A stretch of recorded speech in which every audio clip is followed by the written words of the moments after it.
Okay, the Divrei Torah tonight should be Lili Nishma Sarah Bas Chaim Yehuda Leib and Elazar Ben Tzvi and Dvorah Hena Bas Moshe Alev V'Shom Shrav Aliyah Michael Chayil. The topic I'd like to discuss tonight is the idea of kibush haaretz. The whole problem that that caused the Meraglim to get nervous. And they decided to tell us that going to Eretz Yisrael would be hopeless, would be suicide, is that they saw that there would have to be kibush, there would have to be conquest, and they were really afraid. And the conquest was really on two levels, not just military, but also there's going to be conflicting world orders. They saw in Eretz Yisrael a natural life. Once we entered Eretz Yisrael, we stopped getting money from heaven, stopped having the miraculous be'er, had to go to work. It was over. Everything for free. That's only in the midbar. That doesn't right. Doesn't happen anymore. It's only in the midbar. Everything for free. Right. Gotta work. Right. So you got to end in time for the debate tonight. So it's right. So that's how there was the Hanhoga in the midbar as versus Hanhoga in Eretz Yisrael. So they saw a clash of world orders, and they liked the Hanhoga in the midbar better. So here's the question, really. This is the promised land, right? This was already promised to Avraham Avinu, and already since the time of Bria Sa'olam, right? HaKadosh Baruch Hu had, this is going to be a special place for special people, right? Why do you got to conquer it? Tell you, this is your house. I promise. It's yours. It's yours. It's I promise. Now go conquer it. Why is conquest necessary if it's rightfully ours? Right? What was what is the message? That Rashi right there at the beginning of the Chumash says that the whole Sefer Bereshis, right, is written, that up to everything up to Acharish Zelachem is all that if the Goyim say you stole Eretz Yisrael from the Shiva Sa'amimim, right? We say, look, it belongs to Acharish Baruch Hu. He gave it Bertzono Nosno Lahem, or Bertzono Not Lahem V'Nosno Lanu, right? Why did he give it to them? Why did he make this? He made conflict necessary, right? We say that's what we say. Yeah, it's true. It was theirs. It was Acharish who gave it to them. But of course, it was, the balabas, so just like he gave it to them, he took it from them and gave it to us. Like the Rebbe made, by design, there has to be conflict. There's going to have to be conflict, and there's going to have to be a military battle. There's have to be a legal battle about, why we think we're right, in conquering Eretz Yisrael. And it goes, not just, just at the inconvenience of conquest. In halacha, it's that way also, right? The original kedusha of Eretz Yisrael became bottled when we went into exile in the days of Golus Bavel, because the kedusha was because of kibush, right? Because of conquest, and the conquest was undone because we were conquered. All right, so the Eretz Yisrael had to be mekadosh it again, in the days of Ezra. Now, of course, the Rambam writes that that's as far as Eretz Yisrael, Bechlalus, Harabais, Shitas HaRambam, is that Harabais has Kedusha forever because the Kedusha comes from the Shechina that dwells there, right? But the rest of Eretz Yisrael, it's Mikoach, the Kibush, right, that has Kedusha, right? Why? Why is Kibush necessary? Now, the truth is, this... this relates to another question, right? Most mitzvahs of the Torah, many mitzvahs, went into effect only from the time they went into Eretz Yisrael. That's why you have many parshas of the Torah open up, ki savo la'aretz. Many, if not most of the mitzvahs, went into effect only in Eretz Yisrael, right? They didn't start in the midbar. Right, and it's true even after we entered Eretz Yisrael, aside from the fact that in Eretz Yisrael, we have mitzvahs that we don't have elsewhere. You can only be Mekayim all 613 in Eretz Yisrael.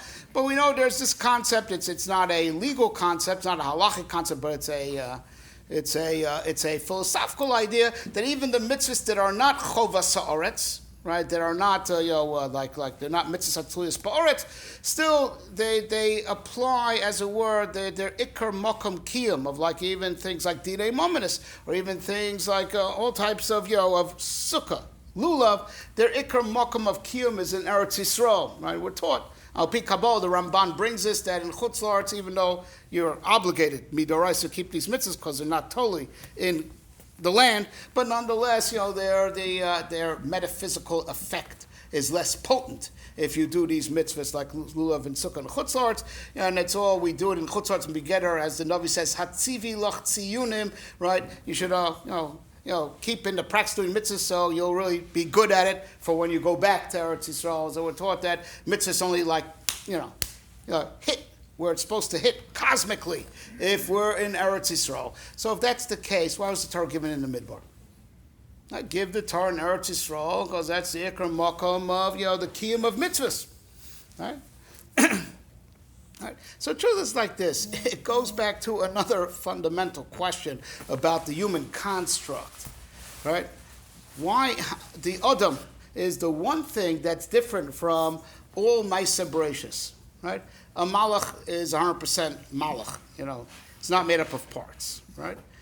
Any other living creature other than the Adam, even though it's made up of organs, but every inch of the animal is an animal. Right? It's the same type of stuff. The Adam is different.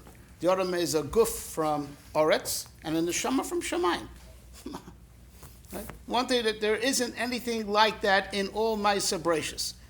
Right? Except the Adam. A neshama from heaven and a guf from earth. What is the point in that? So as the Ramchal explains, regarding this question by the Adam, it says, we're taught, right, that we were sent to earth, right, and in the course of our lives, we're supposed to make ourselves better than the way we were born, right? You're supposed to, you're born, Adam Ayer Perad Yivoled, the Navi, the Pasuk says, right, we're born like a wild, undisciplined mule, and you're supposed to, in the course of your life, be konem midas toivus and be misagel, not, mitzvahs, maisim tov, and madregas that you weren't born with. Right? How do you give yourself something that you don't have? Right? If I drop someone on a desert island and say, you're not leaving until you come back with $1 million, where are you going to get it from? See, when you do commerce, the pshat is like this. That money's out there, and you're going to exchange what you have for what he has. So you really have it in potential. But if I'm going to talk about giving yourself something that you really, really don't have, where are you going to get it from? Now, on this, Chazal say, Ein habor, another thing to teach AOC, Ein habor mismale mechulyaso. You can't dig up from a pit, right, to fill up the pit, right? If you have a pit, you can't fill deficit from the pit itself, right? Ein habor mismale mechulyaso, something that, they also don't know, right? Right? Right?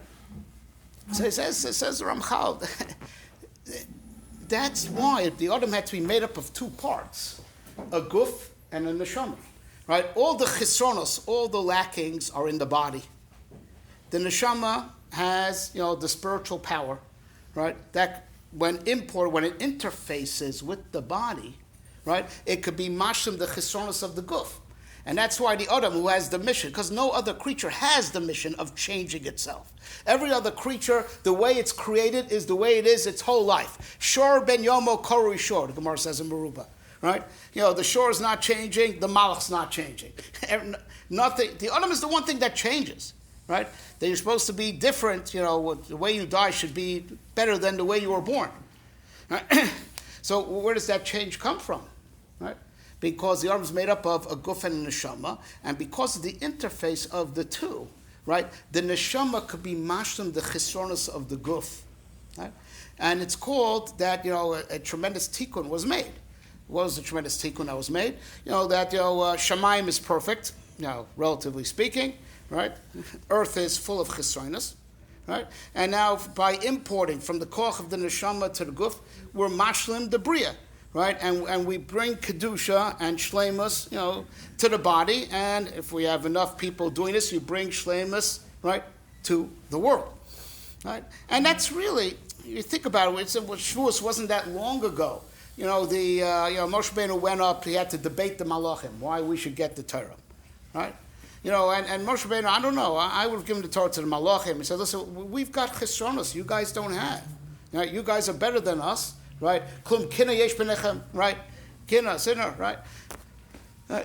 You can't get the Torah. We're really bad. We got to get the Torah. The problem was that the Malach didn't have a Jewish lawyer like we did, right? How did they win? How did we win that? Right? And because that's the point, right? If Torah stays in heaven, it will not be effecting any change. Right? If you give Torah to the Adam could use the Torah as a means to unleash the power of his neshama to change all these chesronos that Moshe is talking about. We mash them, these chesronos, and you could perfect earth. The Torah, leaving the Torah in heaven, the Torah is not going to do any work in heaven. It's not going to make a difference in heaven. You give the Torah to the Adam is now going to use the Torah as a means, right, to unleash the power of his neshama upon the guf, right, without getting into all the technicalities of how it works, right, and be mashim the guf and change the guf, and then the guf, and the earth realm will be just as holy as the heavenly realm. So, and that's why the Torah is made up of two distinct parts. So what that is in the individual is nationally the idea that the Torah was given in the desert, right, which is not earth. Right? People, that's the definition of a desert. It's not habitable space, right? So getting the Torah in the desert is, in a relative sense, like, Torah is still in heaven, right?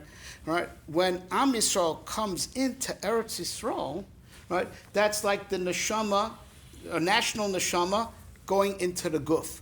And that's saying that, the Midbar ran heavenly, right? We ate man. Man is lechem abirim. It's made out of the same stuff that malachim kivyachol are nizon from, right? The way the Midbar was like heaven, right? And the way Eretz Yisrael was like, Gashmias as we know it. And it is all about conquest. It is about conquest. It's about, the Ruchnius and the nation that represents, we're capturing Gashmias. And that's the Indian. Eretz Yisrael was originally given to the Eretz Shivas Ha'amim. It's called Eretz Shivas Ha'amim. Now, everyone knows the number 7. We know that number, right? It's a big number in Jewish philosophy. It's Teva, right? Eretz Yisrael is, as it were, if you could actually see the globe from the way Chazal see it. Chazal divided up the whole globe into just 2 places. There's Eretz Yisrael and Chutz La'aretz. Right? There's Eretz Yisrael is one place called in. Everywhere else is called out. Eretz Yisrael's point center, that is the center of the Olam Hagashmi. And the fact that it was reigned by the Shiva Umois, connected the 7 that is Teva, each one connected a natural force. Whoever controls Eretz Yisrael controls the world. And that's why the whole world gets involved in Eretz Yisrael. Right? The UN has got nothing better to do than just condemn Israel. That's all that is, everyone looks at. Right? We had to get the whole Sefer Bereshis through HaChodesh Zelachem, to tell the whole world. The whole world gets involved in this little piece of land because this piece of land is point center of physical reality. Whoever controls it controls everything. Right? And it is about conquest. It's about that we have to bring in the heavenly to the earthly. The earthly is not going to go along willingly. And Kibush Arts is a big, big cosmic tikkun. The same way you have to be kovish your yetzer, le'ezu gibor hakovish es yitzro, and you have to break your bad midas. And it's called that you're being mashlit the neshama over the guf. Right, so also that's what we do nationally and cosmically with the Torah that we got in the Midbar and bring it to Eretz Yisrael. And important, and Dafka has to be like that. That we got the Torah in a heavenly setting where the whole Hanhoga was Lamala Min HaTeva, and then we import that to Eretz Yisrael. But we have to import in a way that it's conquest, that this overtakes and subsumes and incorporates the other. Right?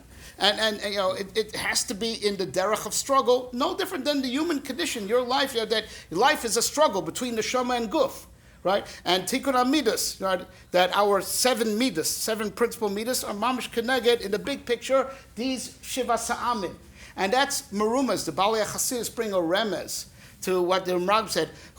After they first said they're bnei anak. They already said that, right? And then they go on, and and Yoshua and Kalev say, we could take them, and so they stop, so they double down on it, right? Like they do, they double down on it, right? And they said, no, Gal Yisham Anshe Midos. They recap that their Eretz Achidit and Chasham are Anshe Midos, Anshe Midas, literally. Right, that it's alluding to the 7 midas that are teva, is that, and that on that, Chazal say that they said, Kivyocho afilu balabais eno yocho lotzi kelav misham, even though, it's too hard to get the kelim out. It's Rambam on big inyonim, right? They say that, these 7 midas of teva, the anshe midas, this is like the stronghold of the hanhaga of teva. We're from a different way of life. We're lamal teva. We're spiritual people. We can't take them, and that's what the kelim are. That kayadua, the midas, right? That are they're called in measures, right? The midas have their definite measurements, whatever all the forces. Those are called kelim. They're definite. Ain balbais yachol lo tzikev. We can't pull the kelim. We cannot elevate these kelim, which are the physical kelim, the kelim of the physical world. It is beyond us, right? That was the point, right? And now they weren't wrong. They weren't wrong in the sense that it's going to be a struggle. Moshe Rabbeinu himself, it's uncanny. Take a look in Parshas Eikev, how Moshe Rabbeinu gives a pep talk to Am Yisrael about to go to Eretz Yisrael. It'll blow your mind. He describes Eretz Yisrael with the same words that the Meraglim use. Orim Gedos Betzuras Bashamayim, even said more. It's up there. And I'll tell you that, Mi Yisyatz Fnei Bnei Anak, same words, right? Same words, right? It's just like Fox and CNN could be using the same footage, right? Same footage, but the narrative was different. Their narrative was because of how this is a different world order, and it's the stronghold of Gashmis, and we're spiritual people. This is not for us.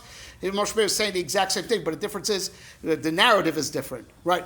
Yochol nuchala esh ochlahu, right? Akash was going before he will do it and he'll conquer it, and that's why it was always meant to be this way. Al derech kibush, right? So as that it's a mission, right? The kibush it's not some type of occupational hazard. It is the mission. It is a national level equivalent to the mission of life that the neshama has to come and conquer the guf. And be Makadish the Guf, capture the Guf. So also Am Yisrael, nationally, Am Yisrael has to bring the Seder Torah that came from Shmei Shemaim, like the same place the Neshama came from, bring it to Eretz Yisrael. With that, capture the whole world, L'sakin Olam B'mach Chashaka.